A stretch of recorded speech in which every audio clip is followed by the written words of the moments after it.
Today, I will be discussing the assessment Adolescent Coping Orientation for Problem Experience, also known as ACOPE. The assessment ACOPE has to do with adolescents and their coping behaviors. Coping behaviors is defined by positive or negative actions that are taken due to stressful situations. Some examples of positive coping behaviors are journaling, exercising, drawing, or watching a favorite movie.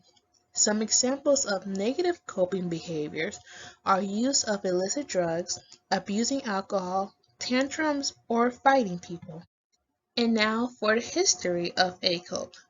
ACOPE was first published in 1987 by Dr. Joanne Patterson and Dr. Hamilton McCubbin. The purpose of ACOPE is to record the behaviors adolescents find helpful in managing problems or difficult situations which happen to them or members of their families. Some general information about ACOPE. The assessment is for adolescents aged 11 to 18. It has 54 Likert scale questions. The cost to use ACOPE is free for the adolescent, but the one administering the assessment has to buy the score guide. They will need to purchase the primary reference and then register by phone. For the adolescent to complete the assessment, it takes an average of 10 minutes and 5 minutes for the administrator to score it. This is what ACOPE looks like.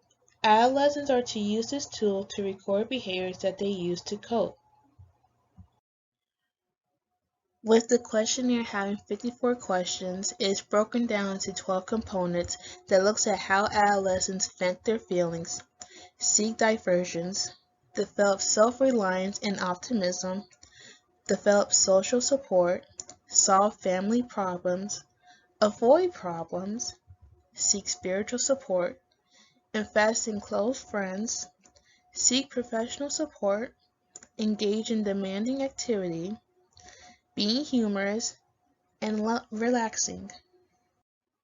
With ACOPE breaking down various ways adolescents could cope with various problems in difficult situations, it was used in a study in 1995 that involved 244 ninth graders. The results show fairly high reliability and predictive validity, with reliability being fair to good, with internal consistency being between 0.50 and 0.75. This means that the subscores do a fair to good job of measuring coping behaviors. This is expected since questions and subscores vary on the assessment. Questions pertaining to "Do you go to church?" and "Do you use drugs not prescribed?" may not be questions to pair with each other, but "Do you go to church?" and "Do you pray?" will be questions that will go with each other. ACOPE also has fair predictive validity, with several correlations predicting use of illicit substances such as alcohol and marijuana. I was not able to find alternative ways to assess coping behaviors. This may be due because coping behaviors is very broad and not specific. If I had specified it down to look at if the coping behaviors are positive or negative, then possibly. But to assess whether the behavior was positive or negative, it would have had to be a traditional assessment. For my personal critique of ACOPE, I overall like the assessment. Although it is 54 questions, it takes an average of 10 minutes to complete. The questions as shown before are not difficult and easy for the attended population to understand. It has been used for a diverse population and there is no differences in scores. It has also been translated in other languages. It has pretty good reliability at 0.50 and 0.75. The only thing I wish was that I was able to buy the score guide. I think if I was able to see the score guide, I would be able to see what the scores mean.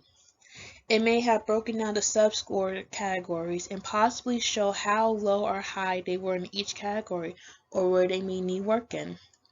Overall, I think it's a great tool if they want to see how often they do each behavior and see where they may need to decrease or increase in a particular area.